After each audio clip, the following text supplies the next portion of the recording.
Guys, Never saw the speaking field. of Browns and their expectations, we're going to talk a little bit about who's taking a big leap next season. But before we get to that, today's episode is brought to you by Epicor.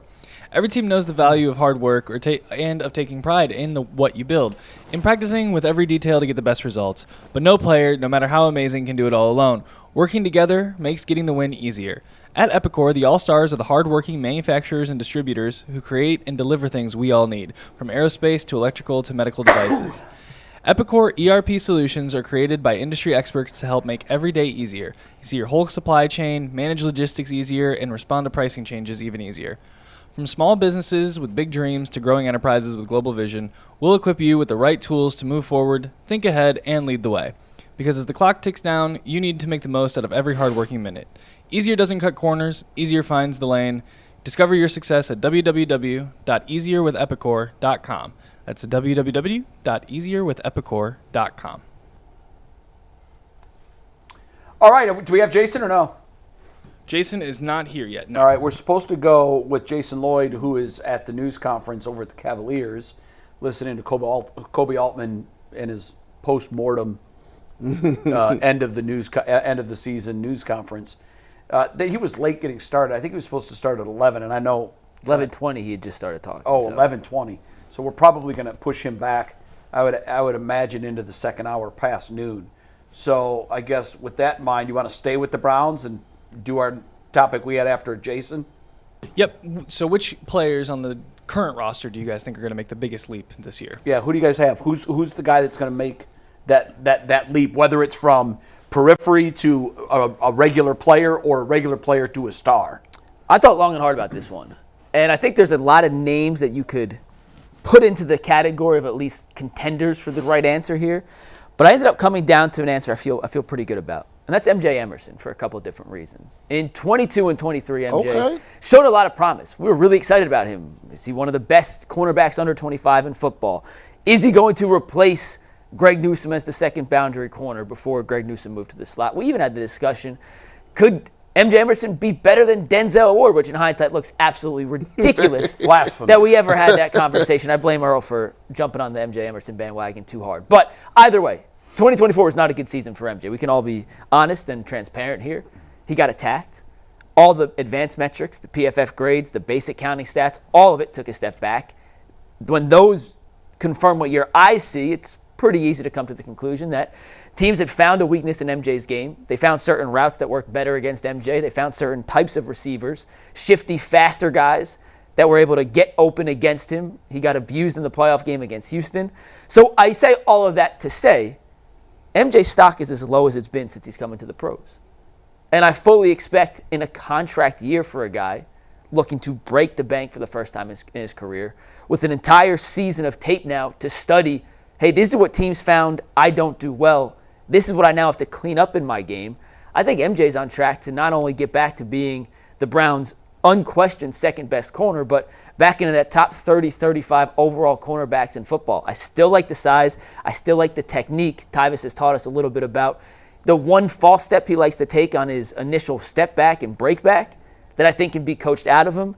And with the entirety of the Browns' defense, we saw it just take a gigantic decline from 24 as it compared to 2023. And I think a lot of that had to do with the quarterback situation, the offense just being completely inept. With an increase there, I expect the defense to get better, and a lot of that falls on the secondary, mainly MJ Emerson. So he's my easy answer to the most improved player, the guy that will take the biggest jump for the Browns from 24 to 25. G? Wow, easy answer. I got somebody that wasn't even on their roster. I got somebody that they got in free agent, man. Let's get to Joe Tryon-Shoyinka. I'm going to tell you what, I like this move, former first-round pick out of Washington. He played for the Tampa Bay Buccaneers. The Cleveland Browns brought him in.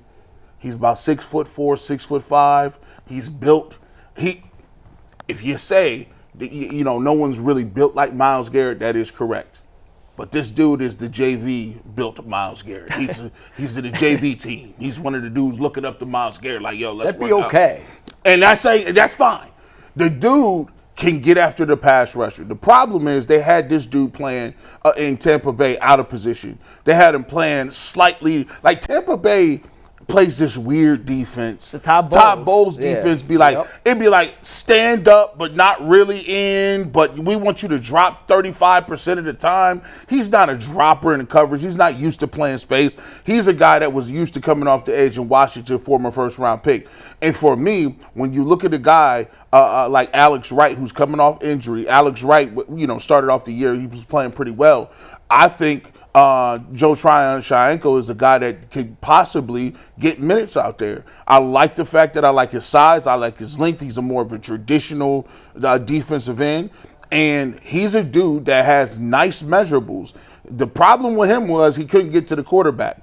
Now you ain't got no problems with that. Think about this. He'll be unleashed. You got one-on-one. If you get Mike Hall Jr., Mason Graham, he better be fifth grade overall tackle. Listen, you are in the top 5, Mr. Graham. I need that work. I need to at least see 7 sacks from you as a top 5 guy. You've invested heavily in your defensive tackle room. You still got Myles Garrett. If you in the opposite end and you can't eat with them 3 dudes, I don't know. I might be able to come out there and trip off the line of scrimmage and roll into a quarterback that it was already running into my arms by Myles Garrett. I think he's going to have a nice little season. I think he's going to be a name people be like, where'd they get that guy from? I like him. I'm expecting him to make a jump, especially his production plan and this defense where all you got to do is run straight. Jim Schwartz is just say, get after the quarterback and get in his stance and take a track stance and get upfield. JTS has a good season. Helps my pick, and MJ Emerson, too. Right. Better pass rush, helps the secondary. Jay, we went 2 defensive guys. Are you going offense? Yeah, no, I went offense primarily because last year I thought the defense was bad. Don't get me wrong. I'm not saying that they were the problem. The offense was the bigger problem. Yes. There were guys on the offense last year that probably – we had starters on the offense that last year wouldn't have started for another team. Yeah. And you can't have that. We took Zach Zinter in, I believe, the 2nd round, if I'm not mistaken. 3rd round. 3rd round? Yeah. He was on my list. list. He came in with promise. He had the injury at the end of his career at Michigan. But, man, I watched this dude at Michigan. He was on my list. Dominate. Yep. It looked like he lost weight, too. It looked like he wasn't as big as – he looked like a mauler at Michigan. Prior to the broken leg. You know what that can be? Everybody he was going against was a lot smaller than him. And when you come to the NFL, that's no longer the case. Now you're going against men. Yeah. And he looked like a man among boys at Michigan, and he looked like a boy among men last year. Yeah. And I know that, like, Joe Thomas defies what I'm about to say. When you come in at offensive line, it's a mental position. It's very mental. You've got to know what you're doing. You've got to know what your assignment is. You've got to know what your neighbor's assignment is. Absolutely. And you've got to know when to help. You've got to know when to slide. You know how difficult that is. He's a smart guy. He went to Michigan. I'm sure he can figure it out.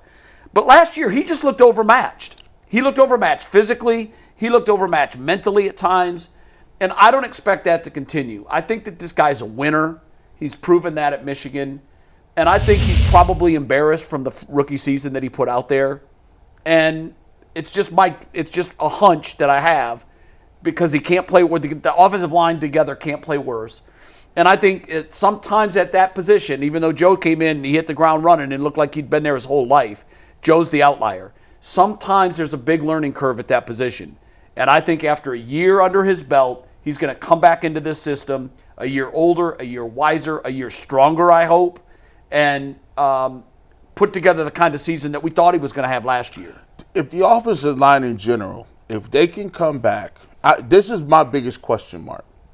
How much of the offensive line last year issues was predicated on bad quarterback player holding the football, a terrible offensive line coach, and a horrible offensive scheme where you're dropping back, throwing the ball 50 times a game with guys that are all of the above. I was going to say, yeah. But you know what I think it was? And I said this. I had the list of concerns coming into the regular season. You were on it. And I said, I'm telling you guys, you don't lose the guru of offensive line coaches and just make that good with another warm body. Yeah, they don't want that. And Callahan was and is just, he's that guy. And he's the kind of guy that individually makes everybody a little bit better. But with that unit, more than any other unit in professional football, It's a puzzle. they're cohesive. Yep. They work together, and they didn't have it.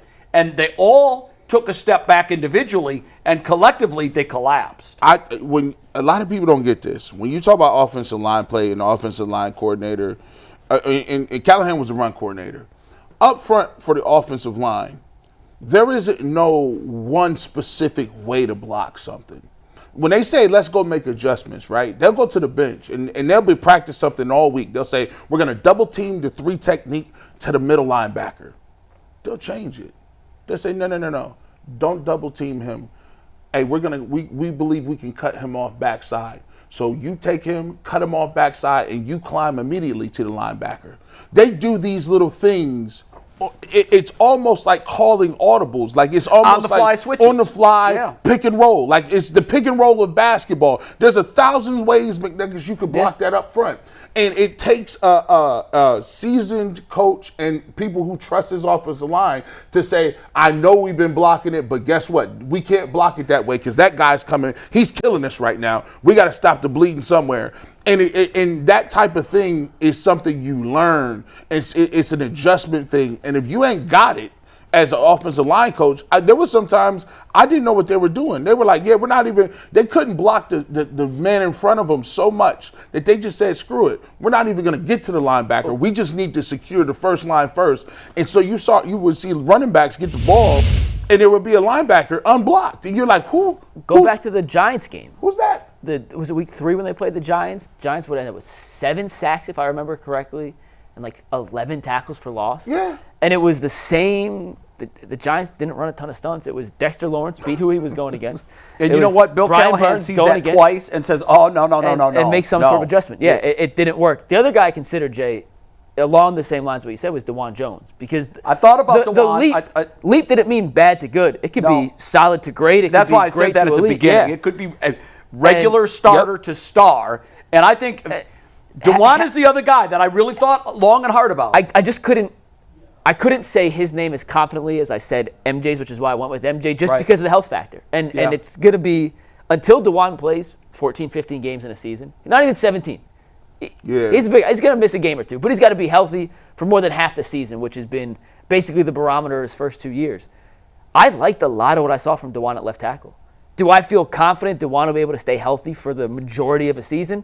Until he proves me wrong, I can't say yes. I'm rooting for DeJuan, but I think the track record speaks for itself. But he's a guy that, if he can stay healthy, has the immense ceiling and potential you die for in a left tackle, and I hope we get a chance to see it this year. He was the other guy I considered. The only reason I didn't is because of what you said, his track record with his health and his injuries. You know what? Maybe this is the year. I mean, it's tough for a guy, when a guy gets that label of always being hurt, it's tough to overcome that. Because in your mind, you start telling yourself, man, this hurts, but I'm not going to sit down because I don't want to be that guy. And what happens when you already play with the injury? Then you could injure it even further. So it's tough, man. Once you battle that label, it's tough. It's hard to shake it, man. You got to have like 3 or 4 seasons where you go all 17. And, oh, by the way, it makes you realize, and not that we didn't already, but it really makes you appreciate what Joe Thomas was able to do. Not just come in and play at an all-pro level from jump. The guy never missed a snap. 10,732 is the number? Sounds consecutive snaps. 10,000. I'll look it up. 10,000 consecutive snaps. And think about this. We ain't even counting all the practices. No. Because 10,363. Because that's close. You got to practice to even be in contention to play. So look how many. That's just. And if you want to know how tough football is on your body, Joe Thomas, who lost a bunch of weight, is in shape. His body fat is down. I mean, he's younger. How old am I? Hold on. Let's see. How old is Joe? I'm 43. What is Joe? Joe is 40. He's 40. 40. I would say he's 40. 40 or turning 41. 40 with the hip replacement? Yeah. That's wild. That just shows you how much wear and tear your body takes on a consistent basis out there. And, that's why, it took a long time for, the offensive linemen and people to decide whether they would come back, like Joe Bitonio. Bitonio's like, listen, I don't know if I really want to do it. It's not the fact that it's the games, it's the practices and getting yourself in shape to be able to go out there and do that. So, it takes a lot. But I do think that the Cleveland Browns, I think their offensive line, how they play, is good enough or is pivotal enough that shifts them 3 games. If the offensive line play is bad and guys are injured, take 3 games away. I think if the offensive line is healthy, guys have cohesiveness, DeJuan Jones plays, Teller is healthy, Conklin stays healthy, I think that's good enough for 3 games. And think with a rookie quarterback potentially playing, how much of a benefit it is to either Sanders or Dylan Gabriel to be dropping back and having guys up front in DeJuan, Bitonio, Teller, Pochich, Conklin, whoever else comes in, Zinter if he's filling in, that they can stand confidently in the pocket, survey the field, make the right read, as opposed to, and all rookie quarterbacks, the game moves fast, especially in the early parts when they first get on the field, to have the stability and the comfortability in the pocket, to go through the progressions and find the right open receiver, as opposed to rushing it through, potentially turning the ball over, which then leads everyone on Twitter and Kevin Stefanski to go, what the hell are we watching? This can't happen. So the offensive line could be the key to the entire offensive success of the Browns. You're right, especially when you consider this fact. The game does speed up a lot, and at no position does it speed up more than quarterback. Absolutely. And as much as I want to see what Shedeur Sanders can do, if you were making a list of the things that scare you the most about him, it's that he holds on to the ball too long.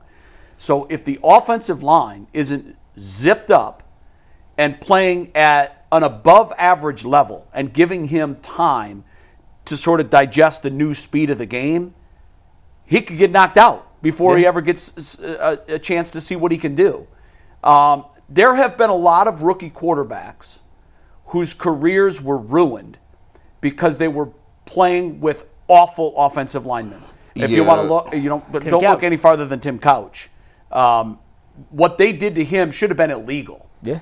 And he's far from the only one in that category. There are a lot of quarterbacks on that list. I hope Shedeur Sanders isn't the next guy added, because the holding the ball for the extra tick in the NFL doesn't just get you hit, it gets you depleted. The ball tap that some people say is a timing mechanism or a tell on when you're going to throw the football, that means the ball is just in your hands a tenth of a second longer. And I don't like it. And that's why, to me, I thought, wow, we need 2 things on this football team. We need wide receivers and offensive linemen. And this draft did not address them. And that could end up being the fatal flaw of the Andrew Berry regime. You got to find what your weaknesses are, and you've got to fill them. And they didn't. I think one of the things that they'll do, and this is why Kevin Stefanski is calling plays. There's different things you could do as a play caller to slow rushers down. There's different things you can do in terms of, all right, well, we got 2 tight ends. One of them is staying in the block. Okay, we got 2 running backs. We throw. One thing I missed a lot was Kevin Stefanski's screen game. Didn't see that a lot. Now, here's the thing. If Dorsey was still to play, if Ken Dorsey was still running his offense, I would have no faith in these rookies playing, because we were dropping back 50 times a game. And teams knew it. 50. I'm like, this was the plan, to drop back with Deshaun Watson 50 times. That proved not to be a good plan when you have a legitimate quarterback. Right. I mean, if you drop back that many times, there's only a couple of things that can go right. There's hundreds that can go wrong. You can get a holding penalty. You could get sacked. You could throw the ball. It could get knocked down in the line of scrimmage. You could get picked off. You can, it takes so much for guys to be on the right page. And you know how good you got to be to throw the ball every play? Patrick Mahomes can't throw the ball every play. No. Well, I mean, he had Josh Allen throwing more than he should have, and he was fired there for it, and now he's gone in Cleveland. He can't do that. So I'm looking forward to it. I will say this, though. I do believe that the preseason games will be must-see TV. Must-see TV. Oh, my God. They're going to play. Hey, it's must-see TV, because I'm sitting here with 3 preseason games. I mean, you might see Flacco. You might see Pickett. I don't know what they're doing. I'd be shocked if we saw Flacco for a snap. I would too. You're going I play the to rookies get Dylan literally, Gabriel? literally 3 halves each. When was the last time preseason was must watch? Never. I've never been excited about watching a preseason game. Baker's first But I'm preseason. watching this year This year, with great interest. This year, you're gonna more than anything, even those scrimmages. Like I wish I could watch the scrimmages. Oh, the inter-school when you're It's scrimmaging with sucks that Philly. they're not here. They're both on the road. I know. both I know. on the Those road this year. scrimmages. Which is Man. a surprise to me. Like, why would you send your team on the road? Oh, I know. Twice. I mean, I know the preseason games are on the road. No. That's not why. Why? Well, where are they going this year? I forget the 2 teams, but Philly. instead of Philly and was it Minnesota the other one? It is Minnesota. I think it's Minnesota, but they're not going to the Greenbrier. Kevin said instead Well, of I know why they're not going to instead the of going to the Greenbrier. Greenbrier, we wanted to do 2 on the road joint practice sessions so we can get the simulation of us as a collective team being together in a city, emulating a road trip, basically, I think that we can't do without going to the I Greenbrier. really think Greenbrier. this is just me. The way I think about it, I think Andrew Berry and Kevin Stefanski is looking at it like this. We need to find out where along this spectrum these rookies is at. Yeah. And You can do that against other teams. I want to stress test because they're not gonna if it's close, they gotta have the confidence to know that, hey, look, we're not gonna throw them out here and it look bad, and then it's like, what is this? But if we can throw them out there and it's close between them and the veterans, and we can kind of see a stress test in a controlled environment, they want to see if these guys got what it takes to throw out there quickly. I was saying just And both Joe being on Thomas the said road. it won't take us long to figure that out. I was just saying both being on a road, not one home, one on the road. Oh, like yeah, the I like Pack. that too. Yeah, I like that. And, you know, to your point, add as many variables in as possible. Yeah. If you're trying to truly evaluate Shador versus Dillon and how close they are to Flacco and Pickett, put them in these situations that are uncomfortable. Make them perform under. I mean, it's practice, so it's a You mean controlled going to a environment. resort wasn't uncomfortable? Yeah, that didn't. I think the results have speak for themselves on that. Building Yes. exercises. Go to a 5-star and hang out for a couple Hey, weeks. you. How do you take them to a Motel 8? Hey, listen, That's Jay. exactly right. You've been to a couple of seminars in your day. Yeah. How those seminars in Myrtle Beach work out with the execs, huh? You gotta everybody waiting that 8 o'clock meeting with the PowerPoint the next day. You're like, oh my goodness, this was a rough one. Well, most conventions go to Vegas. Right. And it's not because it's a great learning environment. Right. That's quite the opposite. Yes, it is, man. They want to figure it out. Like, hey, go. Is it Philadelphia or they play? It's Philadelphia and somebody else. I think it's Philly and Minnesota. Hey, I'll double-check. what better way to have Philadelphia's receivers in their secondary jumping all your routes, all the routes that you thought that was going to be nice and cute and open? I love seeing that. Oh, you thought that? It's Eagles and Panthers. Excuse Okay. me. Oh, I like it. And I like the they're going Eagles. back-to-back weeks. Charlotte preseason week 1 in Charlotte, Philly preseason week 2 in Philly. So Yeah, which is why back-to-back they're weeks. doing. Yeah. Which is why they're doing it. You might as well get the most out of it. You got to make the trip. You wouldn't spend a week in Philly and then hit the road from there and go to Detroit to play a preseason game, or even come home for that. You got to maximize your time there. And I don't know. We'll find out. We're going to find out some answers really quickly.